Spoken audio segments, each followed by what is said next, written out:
Pemprov kita punya atasan. Iya. Baik Sekda, Wagub, dan Gubernur. Nah, bagaimana kita bisa mengharmonisasi? Harmonisasi ya Pak. Nah, itu yang paling pokok.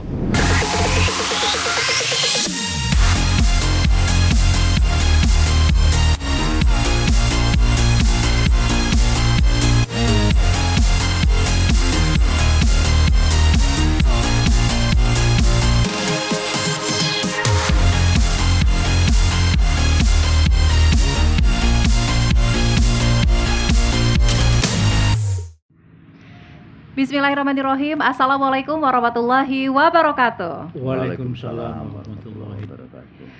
Alhamdulillah senang sekali hari ini saya Caca bisa kembali lagi menjumpai teman-teman Sobat Cinde semua yang ada dimanapun kalian berada saat ini. Kembali di Cinde Podcast, cerita inspiratif Dewan. Wah, ini sudah episode kesekian, episode ke-9, luar biasa tentunya dengan beragam tema di episode-episode sebelumnya dan juga narasumber yang luar biasa. Hari ini kita nggak kalah menarik juga karena ada yang spesial. Hari ini kita kedatangan 2 narasumber. Kita akan bahas seputar di balik layar parlemen, khususnya di lingkungan DPRD Provinsi Sumatera Selatan. Sudah ada untuk membahas tema kita hari ini, hadir bersama saya di Bon Cafe. Langsung saja mau sapa dulu nih. Yang pertama ada Sekretaris DPRD Provinsi Sumatera Selatan Bapak Ramadan S. Basyaban SH. Assalamualaikum Pak. Waalaikumsalam. Gimana Pak kabarnya? Alhamdulillah baik. Alhamdulillah baik. Wah, tetap ini apa ya, Tetap segar, semangat. tetap semangat ya Pak ya. Selanjutnya tadi udah dijanjiin ada 2 narasumber. Saya juga mau sapa. Ada Kepala Bagian Humas dan Protokol DPRD Sumatera Selatan Bapak Ihwan Syah Esos. Assalamualaikum Bapak. Waalaikumsalam. Apa kabar nih Pak? Baik, alhamdulillah baik. Alhamdulillah sehat nih. Ini kalau kita lihat nih di tengah pandemi kayak gini apa biasanya Bapak ada hobi baru nggak Pak? Pak Sekwan? Tidak, saya ini kebetulan tidak ada hobi. Jadi paling-paling kalau untuk hobinya paling kalau pagi itu jalan pagi. Wah sama Pak, jalan rutenya? Pagi. Tapi paling-paling kan di saya itu pulang di TPI dekat PHDM itu sampai ke Simpang Skojo, balik udah. Wah luar biasa. Iya, Itu biasanya kunci. subuh, setelah sholat subuh. Ini tips sehat dan juga segar bugarnya Pak Sekwan ya. Enaknya. Kalau Pak Iwan biasanya Pak di tengah pandemi apa ada lebih suka berolahraga juga jadinya Pak? Ya, jadi lebih kepada menambah sehat badan supaya imun kita kuat. Jadi kita tiap hari mungkin sekarang tapi ya sesuai dengan umur ya, jadi tidak berlebihan. Iya, yang penting gerakin Dapat, badan ya, ya Pak ya, dapat keringat, sirkulasi. selesai gitu. Itu tips sehatnya ya Pak ya di tengah pandemi supaya karena kan pasti aktivitasnya Pak Sekwan dan Pak Kabak nih juga pasti sibuk ya Pak ya, apalagi juga dengan beragam pekerjaan, aktivitas, Iya. tugas-tugas gitu kan, jadi harus salah satunya menjaga kesehatan gitu. Iya. Nah, kalau misalnya berbicara, saya mau ke Pak Sekwan dulu ya Pak, Iya, izin. iya. Kalau saya kan udah dengar juga, saya baca-baca artikel gitu Iya, Pak, bahwa Bapak itu sudah berada di lingkungan DPRD Provinsi Sumatera Selatan itu kurang Iya. lebih sudah 23 tahun gitu Pak ya, dan menjabat Iya. sebagai Sekretaris Dewan itu terlama di Indonesia karena sudah 11 tahun. Boleh diceritakan Pak awal mula dari karirnya sampai bisa menjabat sebagai Sekretaris Dewan? Jadi mungkin kita ini mulai pindah dulu. Saya pindah dulu di Kabupaten Belitung, pindah ke DPR itu sekretariat itu tahun 98 bulan Oktober kalau enggak salah, tapi kalau tanggalnya saya agak lupa. 98 itu jadi langsung masuk.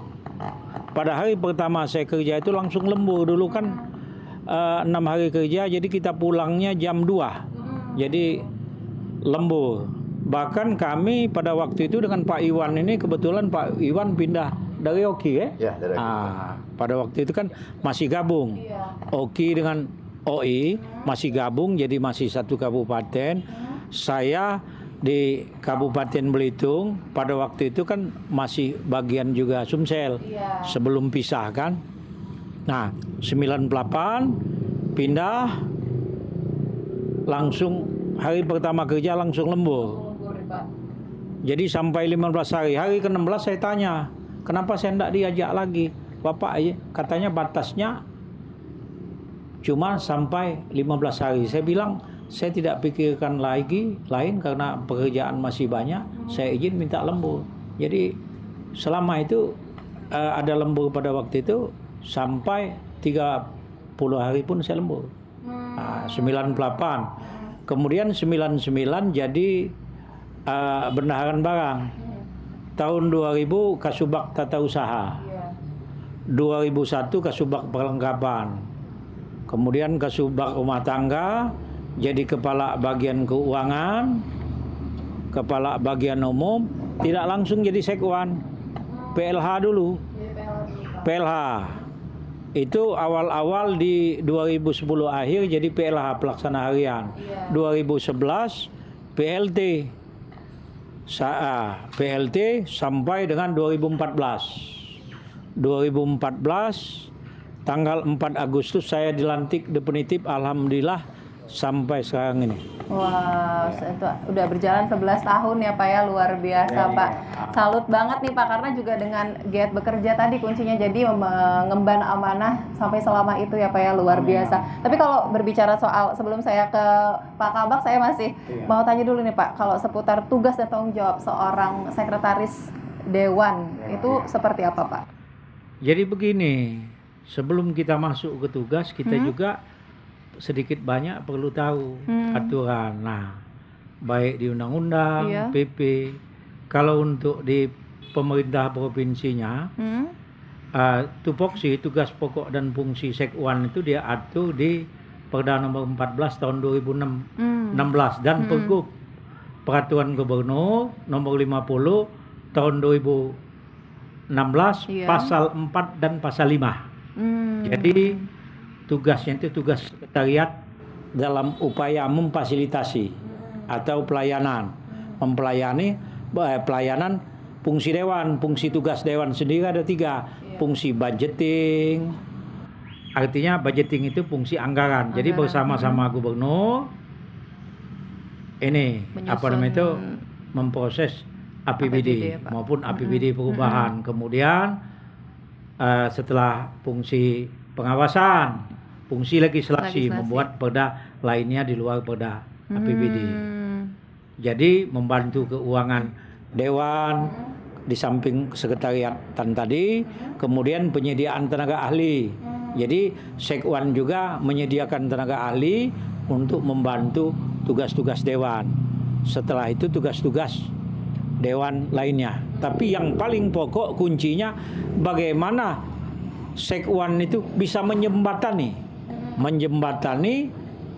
hubungan baik pemerintah provinsi, dalam hal ini gubernur dengan DPR, untuk menuju Sumsel maju untuk semua sesuai dengan 5 visi tugas gubernur, dan tugas Sekwan itu ada di visi ketiga. Luar biasa. Itu berarti memang tugas penting ya Pak ya gitu, karena harus menjadi ini salah satu ujung tombaknya juga gitu, supaya bisa tetap menjembatani antara pemerintah dan juga para anggota dewan seperti itu. Saya mau beralih ke Pak Iwan nih Pak. Kalau berbicara masalah tugas juga nih Pak, kalau tugas sebagai kepala bagian Humas dan Protokol DPRD Provinsi Sumatera Selatan itu seperti apa Pak? Jadi tugas kepala bagian itu membuat perencanaan program untuk penyelenggaraan Humas dan Protokol, menyelenggarakan kegiatan Humas Protokol dan mengevaluasi program yang dijalankan. Di dalamnya banyak kan, jadi itu intinya membuat program, merencanakan program, melaksanakan penyelenggaraan kehumasan protokol dan mengevaluasi. Sampai saat ini salah satu programnya mungkin apa Pak yang mungkin atau untuk program 2022? Mungkin program inti di kehumasan itu ada 3 sub di sana. informasi, dokumentasi, publikasi, dan perpustakaan. Sub kedua, pelayanan administrasi masyarakat. Sub ketiga, protokol dan hubungan antar lembaga. Berarti apa namanya, ada bagian-bagiannya lagi Ada seperti subbagian, itu, di bagian itu ada 3 subbagian. Nah, kita dalam sebagai kepala bagian memberikan petunjuk, pembagian tugas terhadap subbagian, membimbing untuk pelaksanaan tugas-tugas 3 subbagian tersebut. Wah, luar biasa. Tapi kalau misalnya Bapak biasanya nih bagaimana menjalin hubungan gitu Pak yang baik dengan mungkin staf-staf Bapak gitu, ada kunci-kuncinya tersendiri nggak Pak? Ya, kita setiap hari mungkin harus bertegur sapa, mengingatkan tentang tugas-tugas dan tanggung jawab. Dan setiap bulan mungkin kita ada rapat-rapat kecil di bagian ya, dengan 3 subbagian gitu. Iya, yang pasti juga sering interaksi gitu tadi ya Pak ya, ngobrol-ngobrol, pasti untuk membangun komunikasi ya Pak ya. Wah, luar biasa. Saya mau kembali lagi ke Pak Sekwan Pak. Tadi kalau misalnya di luar dari bagian humas dan protokol gitu ya Pak ya, ada bagian-bagian lain yang berada di bawah Sekretariat DPRD Provinsi Sumatera Selatan, boleh dijelaskan Pak? Jadi bagian itu ada Sekwan itu membawahi 4 bagian dan 12 subbagian. Jadi ini tadi sebagaimana kan Kabak Humas tadi kan bagian humas dan protokol. Kita juga ada bagian keuangan. Bagian keuangan kemudian membawahi 3 subbagian, 3 kasubag, kemudian bagian umum, kemudian bagian persidangan dan legislasi. Bagian persidangan dan legislasi. Itu biasanya kalau misalnya lagi ada itu administrasinya mungkin ada kesulitannya tersendiri nggak Pak? Jadi setiap yang namanya kerja itu jelas ada sulit. Jadi bagaimana kita bisa memanage. Jadi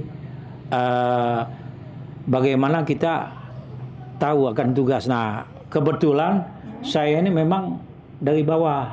Jadi bukan langsung datang ke DPR itu langsung jadi sekwan. Jadi saya tadi dengan pengalaman setap, berapa kali kasubag, berapa kali kabak, PLH, PLT, baru sekwan definitif. Kemudian saya juga mencontoh apa yang meninggalkan yang baik, mengambil yang baik, meninggalkan yang agak kurang baik. Jadi banyak contoh sebelumnya. Saya ini sudah berapa kali sekwan sebelum saya. Itu. Jadi dengan pengalaman itu mungkin saya bisa membagi tugas itu. Ini kan kalau misalnya tadi juga banyak karena Bapak dengan banyak tugas, terus juga banyak bagian yang dibawahi, itu kan aslinya leadership Bapak nih juga bagus sekali ya Pak ya, bisa diakui, apalagi dengan masa jabatan yang juga sangat lama Pak, 11 tahun. Apakah mungkin dulu pas mudanya ada pengalaman untuk di organisasi seperti itu Pak, atau mungkin aktif di bidang apa? Kalau di organisasi ya pernah juga di OSIS, walaupun hanya bukan ketua OSISnya, tapi sub bidang di organisasi. Di humas juga kita pernah baik SMP maupun di SMA. Kalau selama kuliah gitu Pak? Ya kuliah itu lebih fokus ke belajar dan kerja. Karena terus terang latar belakang saya ini keluarga sederhana. Jadi bagaimana bisa bertahan hidup, kuliah, belajar, dan istilahnya gimana mau organisasi kalau perut ini seringlah lapar. Nah itu, jadi agak lebih condong ke gimana mencari uang, campur kerja di swasta sambil kuliah, ya. Kalau dari Pak Iwan biasanya Pak, kalau mungkin untuk secara keseharian gitu ya Pak ya, tugas-tugas atau biasanya sibuk nih Pak di luar di lingkungan pekerjaan DPRD Provinsi Sumatera Selatan. Tapi mungkin aktivitas kalau di luar Pak, ada aktivitas lain nggak Pak? Biasanya mungkin weekend sama keluarga mungkin kumpul-kumpul atau seperti apa? Jadi mungkin karena umur ya, jadi lebih kepada ibadah. Jadi kalau di luar daripada kita bekerja, kita ibadah. Kalaupun ada, kalau weekend terlalu kayaknya untuk ASN terlalu ya terlalu ya. Tapi mungkin kalau pas anak-anak libur sekolah mungkin ada ya, tapi ke kampung, ke tempat orang tua di dusun ya. Asli mana Pak? Kalau saya Ogan Komering Ilir, istri saya orang Ogan Ilir, jadi dekat kami. Iya, jadi sering mudik juga ya Pak ya kalau kayak gitu. Bukan mandi di sungai gitu. Jadi kurang buat kami sambil mengenalkan sama anak-anak bahwa ini kampung halaman neneknya gitu. Ini kalau Pak Iwan biasanya menjabat sebagai ini apa namanya, sebagai Kabak Humas dan Protokol ini, maaf, udah berapa? Kalau misalnya berbicara nih, karena kan Bapak kan pasti dengan jabatan Bapak sebagai kepala bagian Humas dan Protokol ini Pak, dengan komunikasi, skills yang baik, tentunya mungkin dulunya Bapak juga memiliki background yang serupa Pak, atau pada saat bersekolah, kuliah gitu Pak, boleh sharing? Pernah saya di organisasi Orari ya, amatir radio. Itu terjadi waktu dikala saya masih sekolah menengah pertama SMP. Jadi saya senang utak-atik elektronik. Iya. Dari prakarya sekolah bikin pemancar mini yang jaraknya 1 kilometer. Nah akhirnya berkembang. Saya main terus bagaimana supaya lebih jauh, saya main dengan pemancar tabung tahun 80 yang mungkin bentang antenanya itu karena bekerjanya waktu itu di frekuensi percobaan 100 meteran. Jadi kalau antena itu hitungannya setengah lambda, berarti antenanya harus bentang 50 meter. Wah, jauh. Nah, ya, jadi Pak. di situ belajar elektronik. Akhirnya karena rumah saya di pinggir jalan, karena antena bentang panjang, jadi ya dulu ada istilahnya kalau di TNI itu PHB ya, perhubungan, yang merazia radio-radio amatir yang tidak terdaftar. Jadi saya kelas 3 SMP ikut pembinaan Orari selama 1 bulan di Mes Pertiwi, saya ingat waktu itu, dan saya yang termuda, saya sendiri anak-anak masih SMP kelas 3. Di situ kita belajar ya, ada 5 kategori untuk diujikan: Pancasila, teknik radio, teknik QSO, berbicara di udara, terus Morse, nah bahasa Inggris. Jadi kami pendidikan itu ininya dengan tugas saya sekarang bahwa saya terbiasa dengan komunikasi. Jadi dengan orang-orang baru, kenalan, ngobrol di udara sambil bertukar informasi masalah radio pemancar. Nah akhirnya saya lulus menjadi anggota Orari termuda tahun 80. SMP ya Pak ya? SMP. Umurnya. Jadi berlanjut dan ada pengaruhnya pada saat tugas ini mudah berkomunikasi dengan segala lapisan ya, masyarakat, anggota dewan, baik juga sesama ASN gitu. Itu artinya Bapak berarti punya minat tersendiri gitu Pak dengan komunikasi. Apa dulunya Bapak sering dengar radio juga jadi penasaran atau sering atau diajak gitu Pak, ada yang ngajak? Enggak, memang dari ketertarikan membuat prakarya sekolah. Pemancar mini jarak 1 kilo dengan transistor waktu itu. Tapi jaraknya dekat. Nah, jadi saya kembangkan lagi bagaimana caranya supaya bisa jauh ya dengan tidak menggunakan transistor tapi menggunakan lampu tabung. Tapi listriknya bayarannya agak mahal. Jangan dulu ya Pak. Wah, pantesan suara, kalau dengar suara Pak Iwan nih ini bagus banget kayak, gitu loh Pak. Kayak suara penyiar tuh kalau untuk public speaking. Penyiar radio ya zaman dulu ya. Kalau misalnya ini masih ingat nggak Pak caranya dulu kalau untuk komunikasi siaran radio? Ya, tapi saya jarang berkata-kata. Kenapa? Saya lebih cenderung pada kualitas. Saya putar lagu, saya jalan buat radio. Oh. Saya dengar di Pak Jo Ujung nih masih kuat, di Kertapati masih kuat, paling-paling begitu. Oh. Jadi enggak lebih ke ya teknisnya paling-paling gitu saya ya, Pak? ngomong sekali. Saat 10 lagu saya ngomong sekali. Ya silakan. Bagi teman-teman yang mau dengar ya silakan, nggak mau dengar ya nggak apa-apa. Saya siaran untuk diri saya sendiri. Gitu. Pantesan suaranya tuh Pak kalau misalnya dengar asik banget gitu loh Pak, nyaman gitu mendengarnya. Seret-seret becek. Bagus nih Pak, berarti bisa nyanyi juga ya Pak ya? Alhamdulillah sedikit-sedikit. Wah. Kalau kepepet bisa. Wah, ala bisa karena biasa. Kalau Pak Sekwan juga sama Pak pengalamannya mungkin?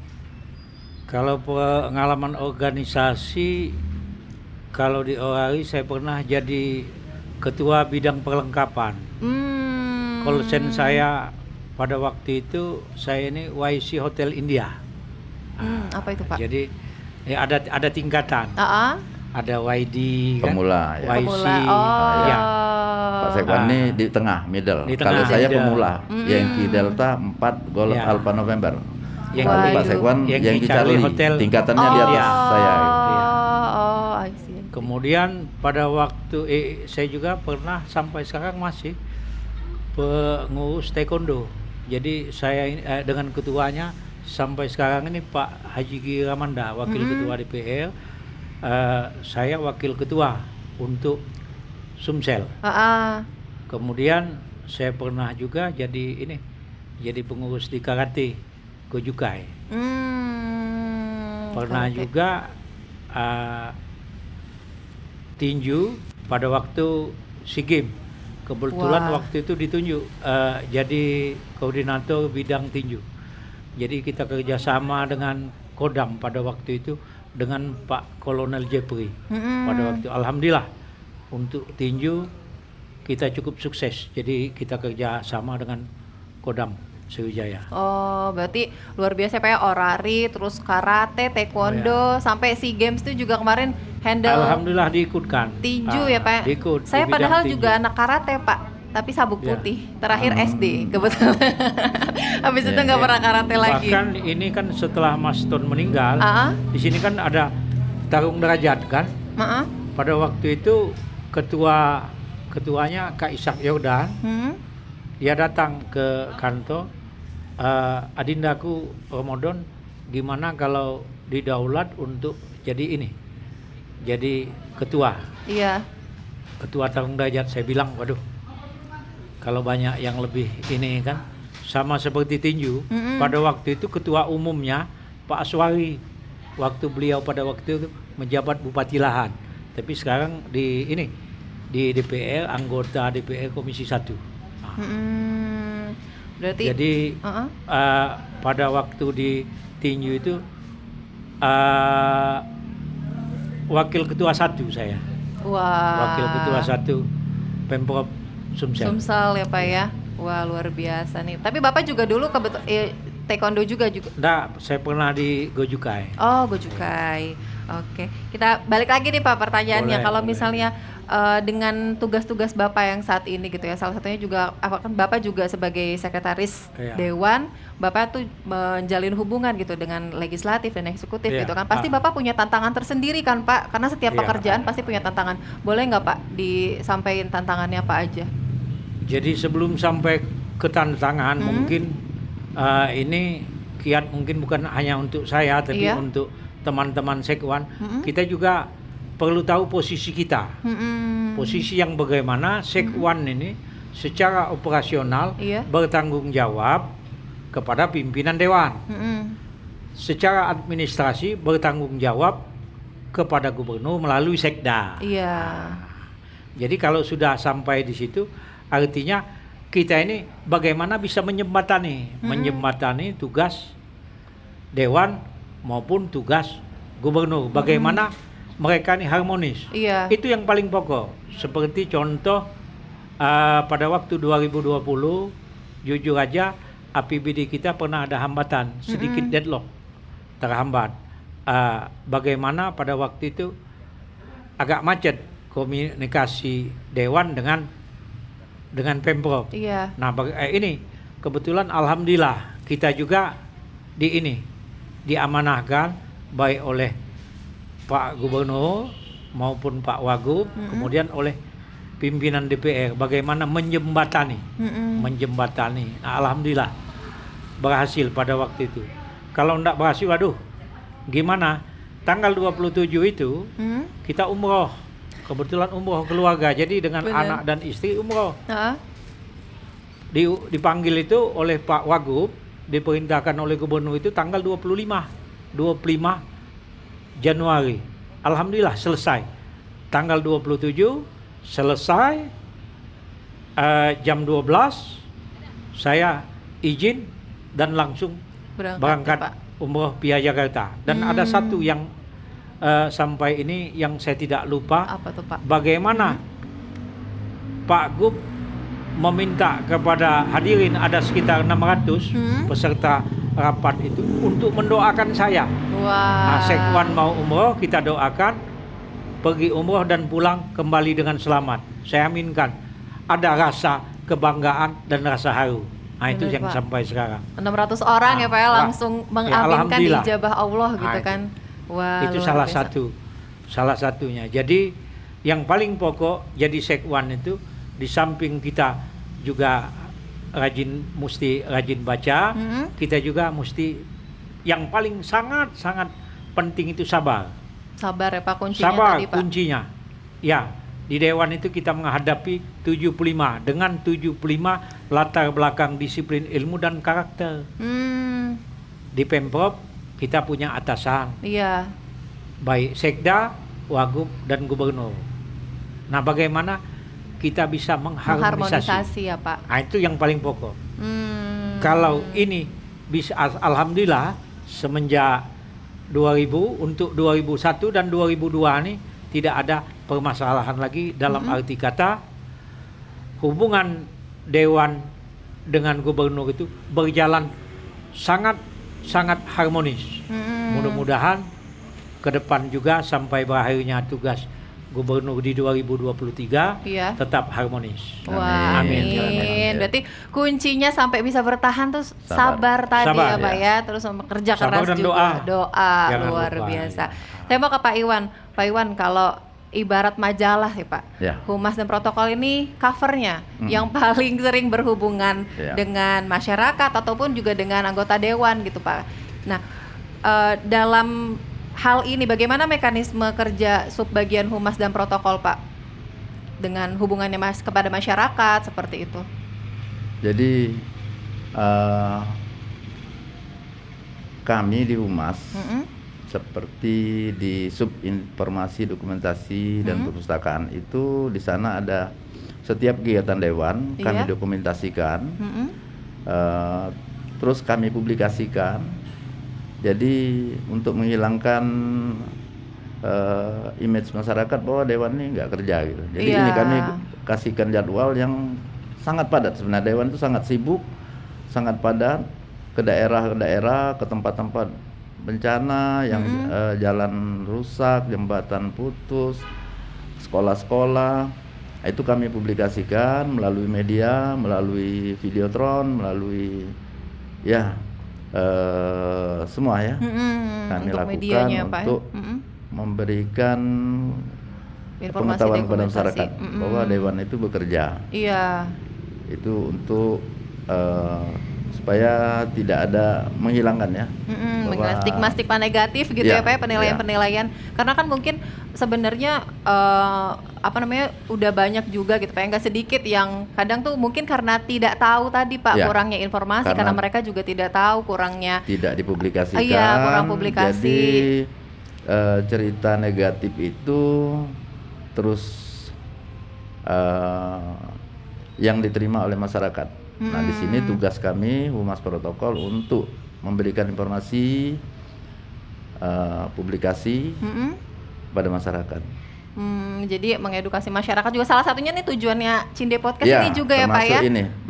Jadi program ini juga tentunya untuk mengedukasi masyarakat, memberikan informasi seperti itu ya Pak ya. Ini kan kalau misalnya Bapak sebagai Humas dan Protokol pasti kan tugasnya keluar kota juga lumayan sering ya Pak ya, atau mungkin dari sekian banyak tugas-tugas Bapak ada nggak Pak yang paling menarik atau paling mungkin apa ya yang tidak pernah dilupain gitu Pak? Jadi gini, kalau yang tugas-tugas yang menarik dan mungkin tidak terlupakan apabila itu menyangkut kepentingan masyarakat banyak.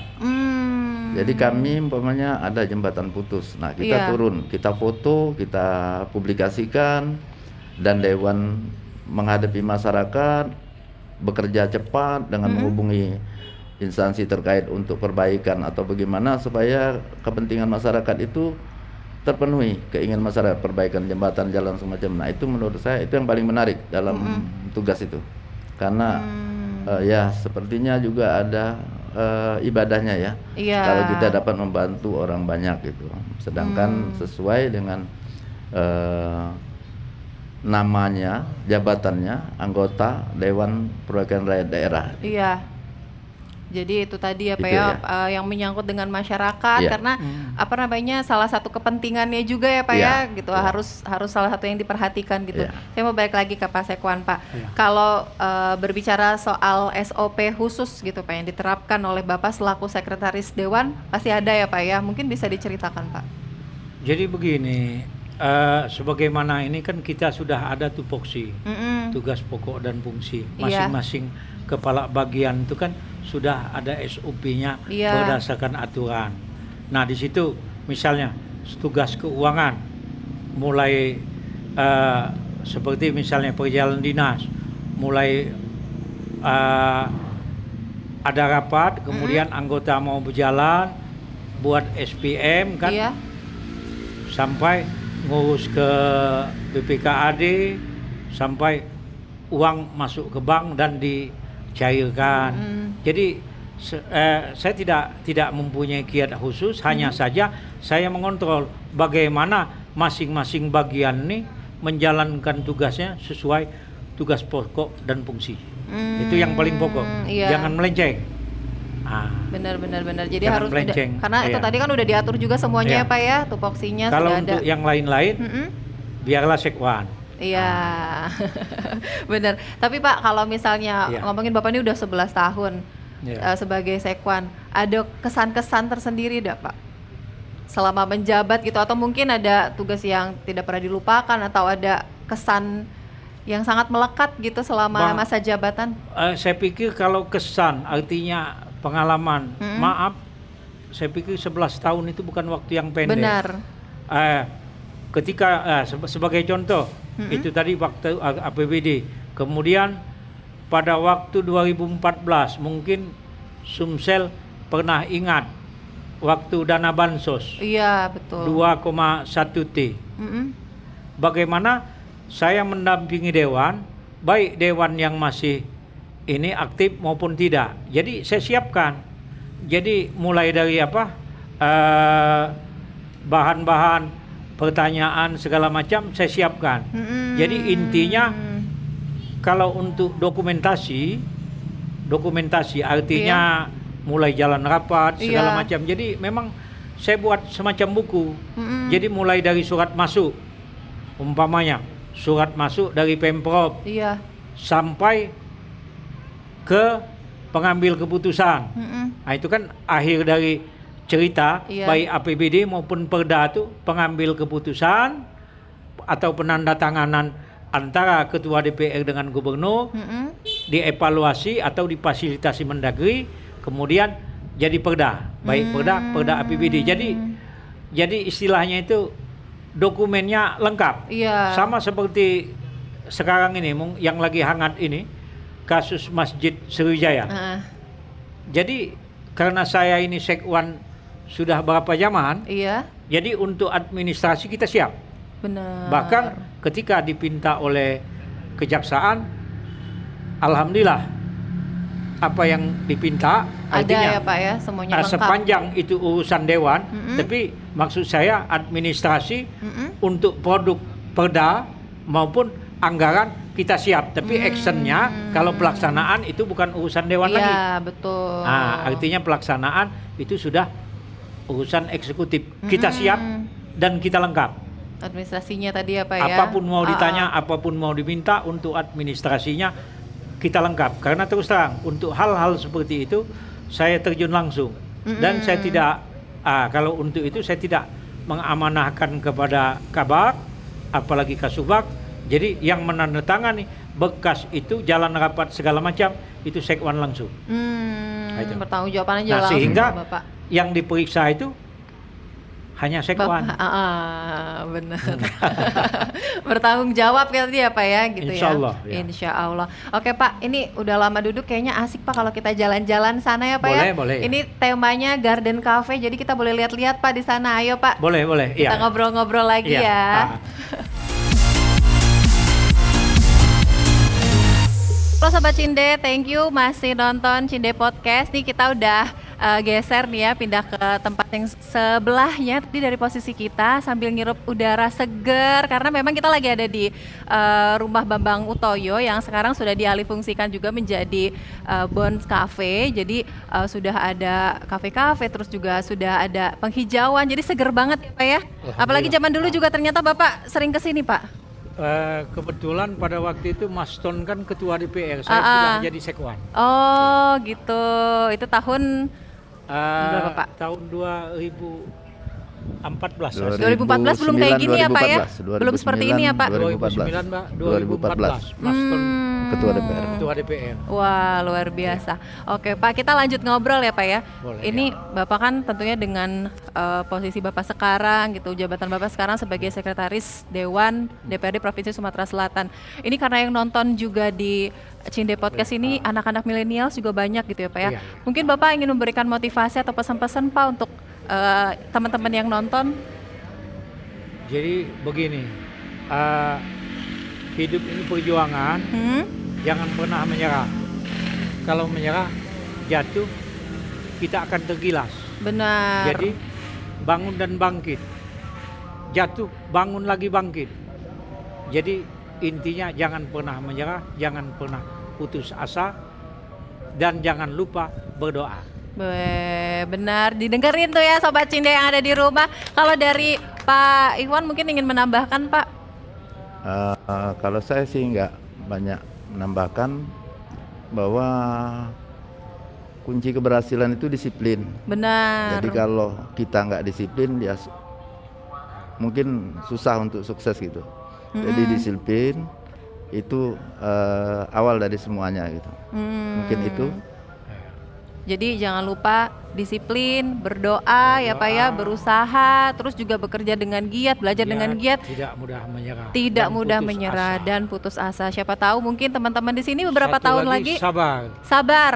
Sabar tak terbatas atau sabar tak bertepi. Wah luar biasa, karena ini kuncinya Pak Sekwan juga nih, bisa sampai 23 tahun ada di DPRD Provinsi Sumatera Selatan ya Pak ya, di sekretariat. Amin. Dan juga 11 tahun sebagai Sekretaris DPRD Provinsi Sumatera Selatan. Saya sekali lagi mau ngucapin terima kasih banyak untuk Pak Sekwan, Pak Kabak sudah hadir di Cinde Podcast kali ini. Semoga bisa menginspirasi teman-teman yang ada di rumah juga ya Pak ya. Siapa tahu mungkin yang beberapa tahun mendatang bisa seperti Pak Sekwan dan juga Pak Kabak. Ya Pak ya, tidak menutup kemungkinan pastinya. Amin amin ya rabbal alamin. Dan satu lagi pesan Caca juga untuk Sobat Cinde yang ada di rumah, jangan lupa like, subscribe, dan share video ini. Dan dukung terus Cinde Podcast pastinya. Kita akan jumpa lagi di episode selanjutnya. Wassalamualaikum warahmatullahi wabarakatuh. Sampai jumpa. Waalaikumsalam.